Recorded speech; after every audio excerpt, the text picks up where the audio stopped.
Bahagia bersama air dan tanah.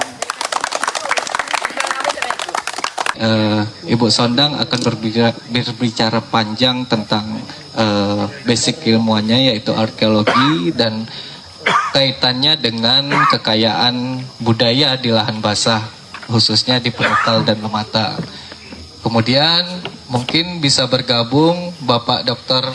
Husni Tamrin, bergabung untuk menjadi narasumber kedua kita di diskusi malam hari ini.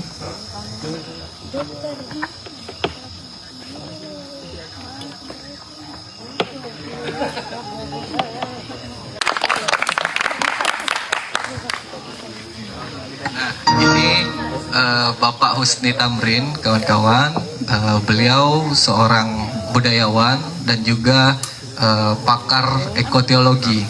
Nah, jadi Bapak Husni juga akan berbicara tentang apa itu teologi secara garis besar dan kaitannya dengan kekayaan budaya yang ada di lahan basah kita. Nah, kita mungkin punya waktu 10 sampai 15 menit untuk masing-masing narasumber menjelaskan materi pada malam hari ini, yang kawan-kawan nanti kita punya 2 sesi untuk melakukan diskusi. Kawan-kawan boleh bertanya hal-hal yang mungkin ada dalam pikiran kawan-kawan terkait tema diskusi kita pada malam hari ini. Selamat malam adik-adik sekalian. Kurang kuat ini ya. Selamat malam adik-adik. Iya, sudah jam 9 sebenarnya. Seharusnya sudah bobo ya. Tapi nggak apa-apa ya, sekali-sekali kalian ini datang ke sini jam 9 dan ikut kegiatan festival lahan basah ya. Yang ini saya juga excited mengenai festival ini ya. Jadi baru pertama kali saya lihat dan dilakukan juga di malam hari ya Pak. Di malam hari dan di tempat yang memang spesial, nyaman, di hutan kayak gitu ya, sunyi. Biasanya orang konotasi hutan gelap dan angker ya, tapi di sini kayaknya jauh dari angker ya. Jadi adik-adik sekalian, singkatnya saya ini memperkenalkan diri lagi, mungkin tadi sudah, cuma secara singkat saya akan perkenalkan. Nama saya Sondang Martini Siregar. Saya itu bekerja di Pusat Riset Arkeologi Lingkungan Maritim dan Budaya Berkelanjutan BRIN, Badan Riset dan Inovasi Nasional. Jadi saya di Jakarta, yaitu di Jalan Gatot Subroto, Jakarta Selatan. Jadi saya senang di sini bertemu adik-adik, ini suatu hal yang langka ya, bertemu dengan adik-adik yang dari latar belakang background kampung Inggris ya. Kampung Inggris, dan ada yang lain selain kampung Inggris, pramuka, yang lain lagi ada? Yang generation. Yang benar, yang generation. Oke. Ada lagi yang lain? Hirate. Ada banyak juga ya. Boleh lah ya. Saya kira untuk komunitas ya, masuk komunitas ya, atau sekolah dan komunitas ya, yang cukup banyak ya, dan cuman saya lihat sangat bermanfaat. Jadi saya sudah sebenarnya mengirimkan PPT ya dengan Pak Taufik ya, bisa adik-adik sebenarnya baca ya di WA, mungkin Pak Taufik sudah kirim ya ke adik-adik sekalian. Jadi saya sudah kirim, sebenarnya judulnya itu adalah merekonstruksi apa ya, ini nggak kelihatan lagi, merekonstruksi pengelolaan lingkungan ya lahan basah pada masa Sriwijaya. Jadi dengan studi kasus kawasan percandian Bumi Ayu Bali ya. Nah, adik-adik, yang prinsip yang utama adalah bahwa harus kita menyadari yang pertama kali adalah kita itu tinggal di mana. Kita itu ada di mana? Di kota, di hutan, di kebun, di tepian sungai, atau di kuburan, atau di pertokoan, atau di pasar. Kita harus tahu kita ada di mana. Ya, jadi seringkali adik-adik itu ya yang penting jalan aja hidup ini kegiatan apa aja bisa dilakukan setiap hari, tetapi tidak menyadari bahwa saya itu ada di mana, bahwa apa yang dan daya tekan yang luar biasa, ya. Kita kenal dengan bahasa-bahasa tentang awas, hati-hati kalau masuk daerah situ nanti ada tulah, awas jangan sampai kamu masuk hutan matah-matahin ranting atau pohon. Itu seakan-akan merupakan cerita-cerita mitos, tapi itu adalah salah satu hal yang ditanamkan daripada puyang-puyang kita tentang sebuah ekoteologi sebetulnya. Dia menanamkan dengan menambahkan akan adanya sebuah kekuatan-kekuatan yang akan mampu membuat kita sengsara atau seperti itu. Puyang-puyang ini, di mana setiap puyang ini dia memiliki sebuah daerah. Apakah identitas terapainya simbol-simbol itu atau apa ya dari Sriwijaya itu yang apakah itu cuma dongeng saja Sriwijaya seperti yang dikatakan oleh pengamat sebelah gitu kan? Nah, apa yang bisa kita implementasikan sekarang ini peninggalan-peninggalan Sriwijaya itu yang mungkin yang konkret yang ada di Pali, mungkin yang makanannya atau apakah segala sesuatunya. Nah, karena saya itu begini Bu, Ibu tadi nyangka tentang Raja Dakuntahiangnya atau Dakuntahiangnya Bu ya, yang saya terakhir Dakuntanya ya, Dakuntahiang mulai mengakrabkan isu lahan bahasa ini ke kepemimpinan sebuah kerajaan kedatuan Sriwijaya. Saya angkat lebih ke tempat yang berbeda lagi di negara Tiongkok dan negara-negara lain juga. Itu peradaban sungai itu juga sangat bisa menggoyang politik sebuah daerah gitu. Misalkan dulu di Kekaisaran. Jadi adalah agama Samawi yang turun perintah-perintah sucinya dari Yang Maha Kuasa Allah. Ada namanya agama Dharmi Karma. Animisme ini dia sebetulnya belum mengenal ke arah Samawi pastinya, tapi dia lebih mengarah kepada Dharma. Manusia memiliki satu nurani yang namanya ya fitrah manusia untuk mencari sebuah kekuatan yang besar. Kita punya naluri Bapak untuk mencari sebuah tempat untuk berlindung. Apalagi dalam sebuah keadaan yang mungkin crowded. Ketika hujan lebat, kita otomatis mencari pohon untuk berteduh. Ya. Ketika kita sedang goncang, mungkin kita mencari istri atau suami kita untuk bercerita.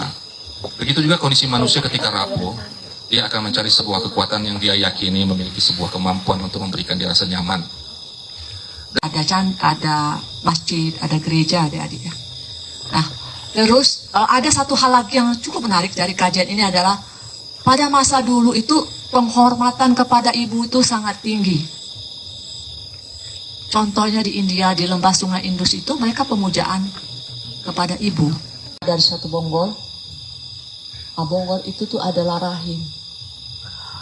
Banyak orang interpretasi perempuan, adik-adik. Jadi sebenarnya mereka sudah memiliki konsep untuk penghormatan kepada suatu yang jadi sumber. Assalamualaikum warahmatullahi wabarakatuh. Waalaikumsalam warahmatullahi wabarakatuh. Perkenalkan, nama saya Muhammad Faizal. Saya ingin menginformasikan kepada Ibu Sondag sebagai peneliti di Badan Riset dan Arkeolog ya. Saya ingin menginformasikan bahwasannya Tempirai ini, Ibu Sondag, ada sebuah kawasan di utara Sungai Penukal itu ya. Di sebelah selatannya itu ada anak Sungai Penukal yang namanya Sungai Randi. Kemudian di hulu Sungai Penukal itu ada pemukiman tua yang namanya Talang Sebetung.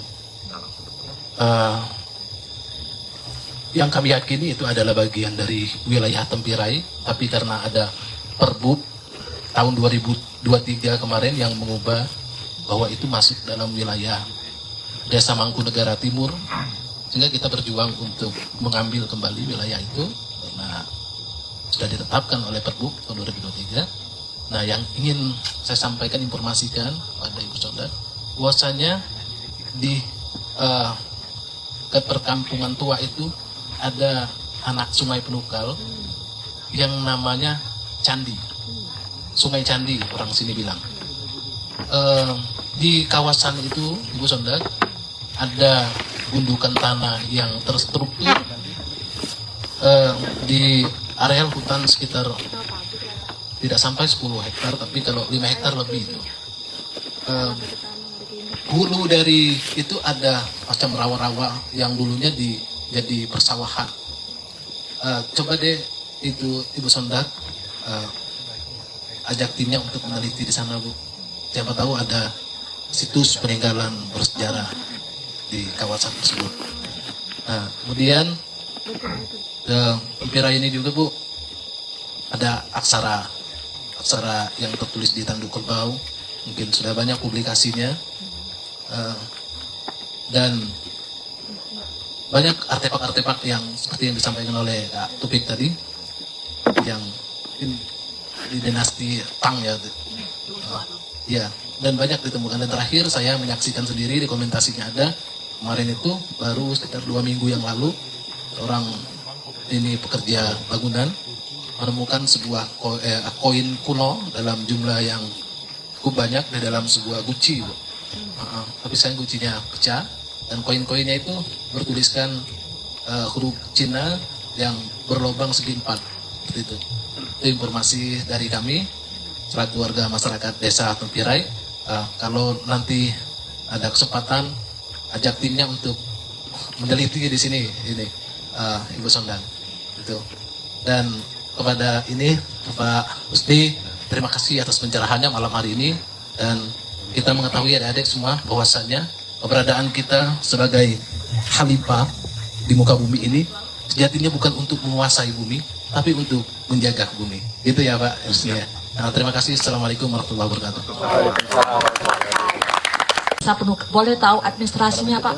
Desa Penukal? Kalau yang koin kuno itu, Bu Sondag, itu di Tempirai Timur tepatnya. Desa apa Pak? Desa Tempirai Timur. Desa Laskarnya Pak, di wilayah dekat ke danau mana? Di ini dekat Penukal. Sekitar 100 meter dari Penukal. Ya, Penukal. Ya. 100 meter dari Sungai Penukal. Ya. Oh, itu yang tadi keramik dan koin Pak? Iya. Koin. Kalau keramik di daerah mana Pak? Dia di satu tempat. Koin itu di dalam keramik itu. Koinnya itu di dalam keramik. Koin itu Iya. dalam Iya, dalam keramik, dalam guci ya. Ya.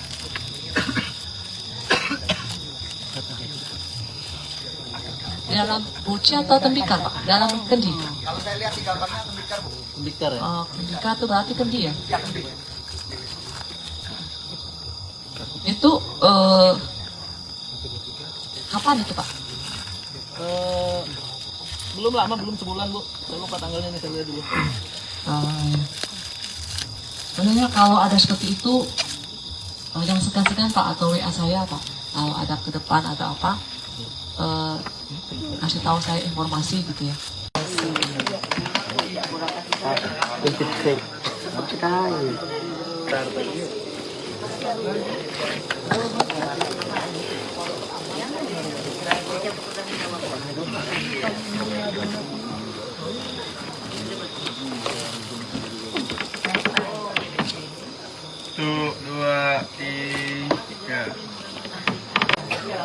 Low battery, please charge. Mungkin kita foto bersama dulu.